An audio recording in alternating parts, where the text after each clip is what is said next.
Hello everyone and welcome to the workshop. This is the first of a couple of little videos I'm going to do to show you the layout of the workshop, how we should operate in the workshop, where everything is, and just the normal sort of safety precautions and induction stuff that would be useful to know when you come here to help do maintenance on our beautiful pilot gig, Grace.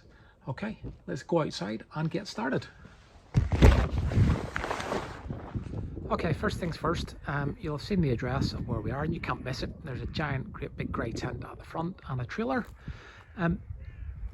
Preferably, if you're going to come along to help out, it would be great if you walked or cycled, obviously being green and less pollution from that.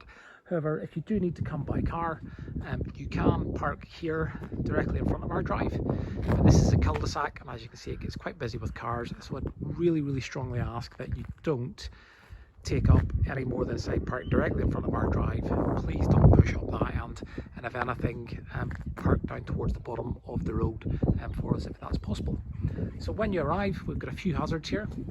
Please be aware of the trailer sticking out, and the ground underneath is quite bumpy and not very well laid out underfoot.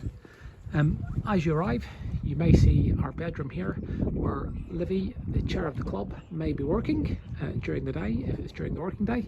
And then you can see the big arrow showing you which side of the tent to enter. And let's go inside and have a look inside. Okay, so as you step in, the first thing you should hopefully notice on your right hand side is a hand wash station. It's pretty rudimentary. Pretty simple. A bucket with some water and a tap on it and a catch. There's soap, hand sanitizer and hand lotion there if your hands get dry, and you've got up here sort of hand washing instructions and some towels to dry your hands with. And then down in the corner we've got a bin for the towels to go in. Next thing then, hanging up here on the wall, once you've washed your hands, we have our test and trace log. So we're fully registered with NHS Test and Trace app. So if you have the Test and Trace app, you can just scan this QR code and that's all you need to do. You're booked in. If, however, you don't want to use the NHS app, if you look inside, you can see inside, nice and simple. Just put in the date and the time, your name and your telephone number. And that allows us then, if there is an issue or a problem, reported outbreak from someone who then visited the site, we can notify people so they are aware.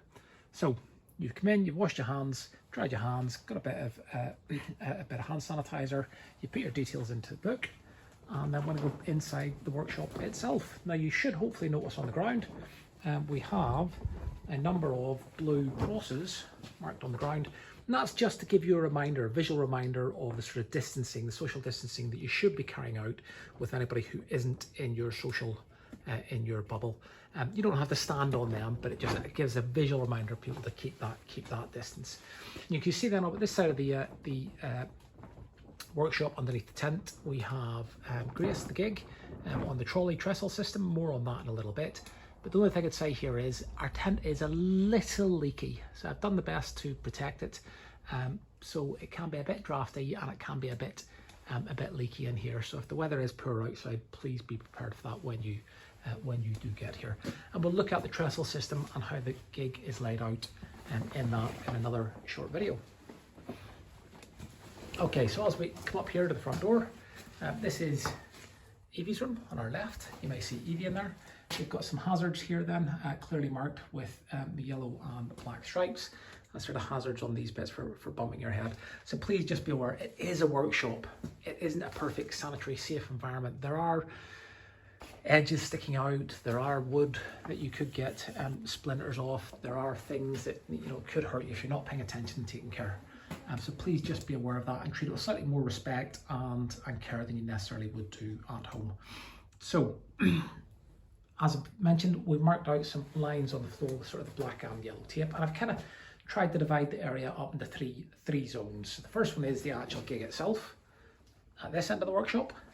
The next one just here then, the second zone is sort of the administration zone, the admin zone, and then the last one down here is in the garage itself. And you can see that gives you an obvious breakdown. We can have people here working on the gig who are then very socially distanced because they're in that area behind that line, and people down here working on the floorboards, the oars, the rudder, other pieces of equipment like that that will need maintenance on. And by having this demarcation line, this sort of demilitarised zone in between. It allows us to keep people socially distanced and keep them separated. A few things to touch on. We're down here. We have a window that will be open down at that end. We have a window here in the middle that will be open, and the door at the far end. And you can see the door is quite a gap underneath. Therefore, we'll have constant through draft, and there's no chance of having any build-up of viral particles in this semi-enclosed space while people are working here. So let's have a more detailed look at the admin area. First thing we've got in the admin area. A good workshop is a tidy workshop. We have 2 shop vacs, one vacs one here. This is the wet and dry shop vac, plugged in power. So whenever we're doing any sanding on the boat, we can use that as a dust extraction, and it also allows us to do wet extraction too. So if we're washing down the boat, we can use that for wet extraction. We'll then get a battery powered Ryobi one. So if you're just doing a little bit of work, you made a little bit of mess, you can come in and grab that quickly, and then take that to the work area where you were and sweep up that mess. And then finally, normal dust, soft brush and a hard brush, and some dust pans. A clean workshop is a happy workshop. Cleaning up after yourself, tidying up after yourself makes it much easier to find tools to do things. And then we have here our Kanban board, and we've got a to-do list, a done list, and then a second doing list here, which will give us sort of today's work that we will be doing. Now, as you're here in this admin area, you will probably see me sat at my desk there working if it's during the working day, so I will be directly there at hand if you need me for any advice, for any support, for any assistance with anything. This window here opens quite nicely, so tea and coffee can be supplied through this window. I'd ask you to bring your own cup or flask and or water bottle so you can stay hydrated, so you can have a warm cup of tea.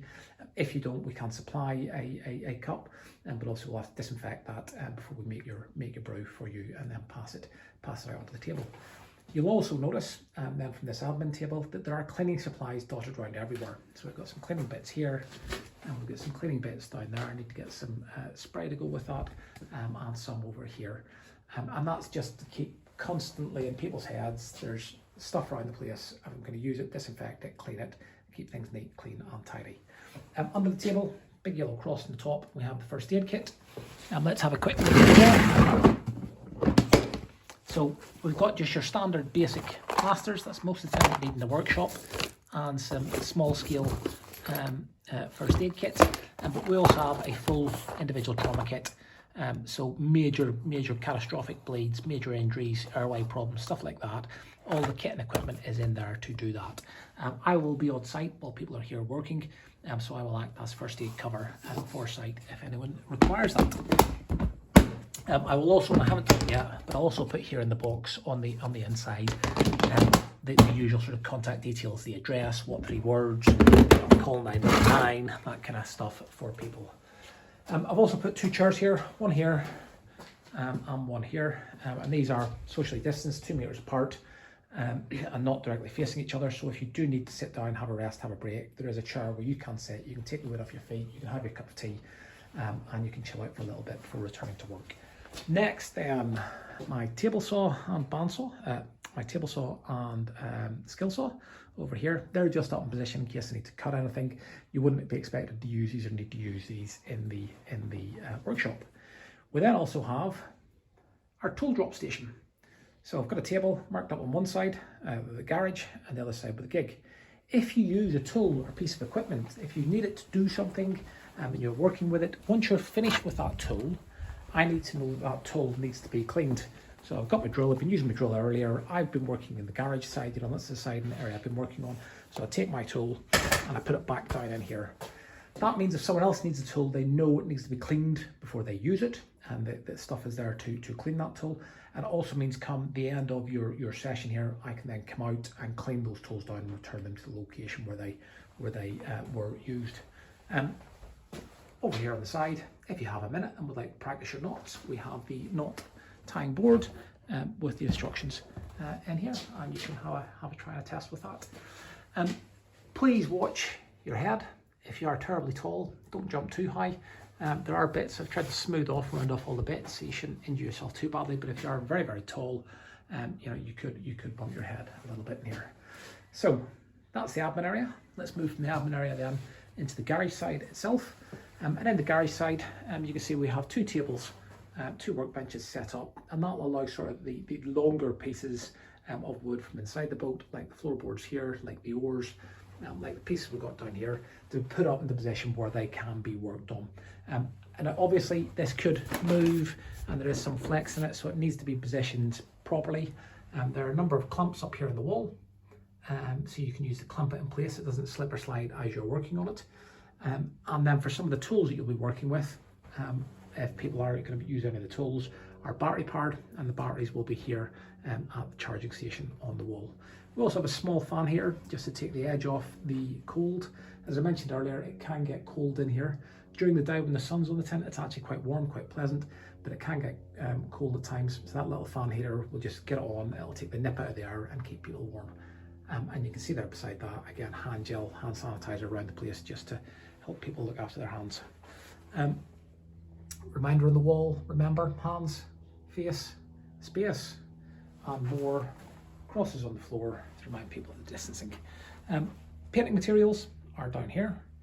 That's sort of packed away at the minute because we're not really at the painting stage yet, but having this area here is where then the paint can be prepped and prepared and got ready before we move on to any painting of the boat.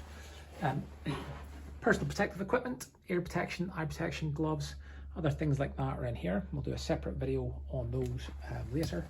And then my tools, pretty much all labelled up: chisels, screwdrivers, hammers, spanners, in these areas here for who needs them.